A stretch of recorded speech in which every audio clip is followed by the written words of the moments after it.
Hi, this is Kerry Artek with Wicked Stocks, bringing you your daily Tesla report for Monday, October 14th, 2024.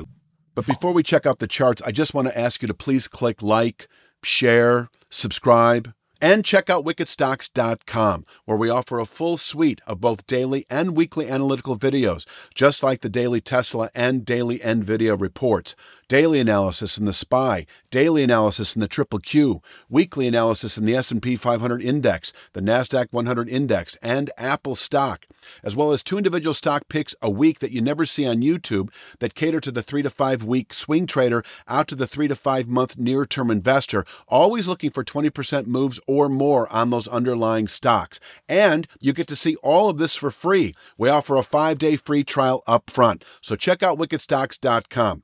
Let's take a look at the charts. I'll start with this one. This was the big event last week. Not talking robo-taxi, although that was a big event in its failing to meet the highest hopes and expectations of the trading community. But we did have a sell signal that preceded it on Thursday when we closed clearly below this 2-month channel bottom that we'd held inside of, the top of which actually held the September high. We closed below it in March. I'm sorry, where did March come from? We closed below it on Thursday of last week. It's now at 244.46. Our objective, our 2 to 3 week objective, was met in 2 days. The very following day, we obviously gapped lower on the underwhelming robotaxi event. The 213.65 5/8 Fibonacci was essentially tested. The low was 214.38, so inside of a point from 213.65. Now this area can contain weekly selling pressures, and above which this market can make its way back to the 244.46 channel bottom over the next, well, with present volatility, this could be within a week. But I'm going to give it 2 to 3 weeks again. The volatility is likely to continue to contract just a bit in the days ahead. And so, yes, a 2 to 3 week target now at 244.46. I hate to use the word target because in the overall scheme of things, as I've been saying, you must allow for longer term bearish continuation, especially with how quickly we tested 213.65. And so we could get a nice bounce here. But I do think you can treat it as a bounce to sell in the mid 240s in anticipation of then following that bearish rotation into later year. This is the image I've been showing now for some weeks, that in the event that we close below the 243, we've got 243.16 here. It's actually 244.46. So this was not updated, but it gives you an idea that it's this 176 and change channel bottom that is potentially in reach. I've mentioned how you could, treat it in stair-step fashion. So the first objective, the 2 to 3 week objective, below the mid 240s, 244.46, is the 213.65 5/8, which we've actually tested, and now we can get a decent bounce back into the mid 240s and climbing over the next 2 to 3 weeks. But we could also close below 213.65. Which would be phase 2 of an extended sell-off into the mid-170s. And if I were to look at the weekly chart, I could show you that there's a lot going on down here in the mid-170s. You've got a former channel top and a new sort of 2-month channel bottom.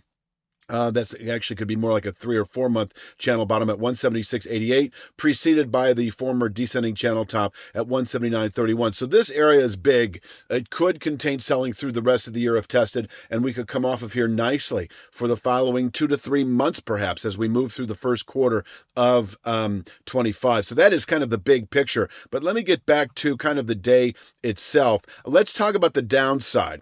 That in the event that we break or open, below the 213.65 level, we do have 203.87. That is the next session containment level. You've got these minor points in between, but I think if we break, especially if we open today below 213.65, that would be a gap lower opening below Friday's low that would likely yield 203.87 within the day, where we could actually place a daily low. That is nothing more than the high of the low that was put out in early August. And once again, the near term can be constructed in sort of stair-step fashion. I don't see 203.87 holding for more than a day. And if or once we close below 203.87, we're just a few days away then from reaching 190.176, which is the low settlement price that was put out in August following that July high. And then, of course, we've got 182 as the August low, so forth and so on, down to perhaps this 176.63 channel bottom on the daily chart. So if we close today below 213.65, I see that as a sell signal event into November trade. The next, let's just call it 3 to 5 weeks or sooner, likely to then fall back into, the mid to upper 170s. Once again, the weekly chart has its own variation, 176.88 to 179.31. And so, I think being long now, if you got long on Friday, I'm totally okay with that over the next few weeks, back into the mid 240s.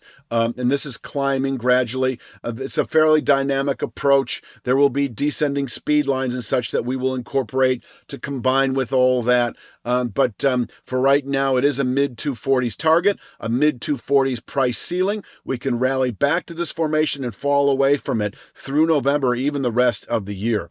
And of course, we would have upper targets if we were to take that out, but that is kind of our 2 to 3 week time frame right now. And I think you can skew for being on the defensive now into November. I think you can skew toward, and I'm not trying to tell you to get short right now. I would rather have you get short on a rally back in the mid 240s, or you get short on a settlement once again today below 213.65. Closing below 213.65 by the end of November or sooner, we should see the 176.63 formation, which on the weekly chart comes in at 176.88, preceded by 179.31. This area, a solid profit-taking zone if you were short on the way down. Also, if you were not short and looking to go long, this would be your bottom-picking area as we move through the first quarter of 25. Let's talk upside today.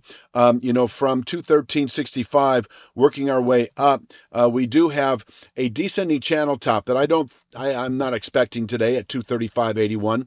On the way up, we have, of course, Friday's high of 223.34. I have it as a minor point because 227.45, while not illustrated, is a descending one-third speed line, a newly formed descending one-third speed line based in part on Friday's low. I think it has some soft trend-defining dynamic. What I mean by that is we could top out at 227.45 and fall away Tuesday, Wednesday back to 213.65 perhaps. But I do think 213.65 is an important enough support level that you should allow a test this week of the 235.81 descending channel top, which is dropping at a pretty good pace. Later in the week, it'll be in the 220s. It can contain daily buying pressures. 3 to 5 day swing traders can also trade the 235.81 channel top. So 3 to 5 day swing traders may buy 213.65, sell 235.81, and vice versa.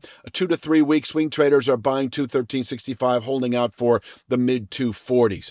And if you're a longer term trader than that, if you're going out a month or two and wondering what to do, I think by some degree you can skew south to 176.63. The question is whether, you sell a settlement below 213.65 or you hold out for a possible rally back into the mid 240s, where your next solid sell opportunity presents on a multi-week basis. Is there anything else to say than that? I'm hitting for 8 minutes now, and I think that's almost too long. I'm going to leave it at that. Please click like, share, subscribe, check out wickedstocks.com. Take advantage of our 5-day free trial, 2 stock picks every week, daily Triple Q, daily SPY, weekly Apple stock, weekly S&P 500, weekly NASDAQ 100. Check us out. You get 5 days up front for no cost whatsoever. I'm going to leave it at that. I will be back tomorrow, of course, with Tuesday's Tesla. You have a fabulous day.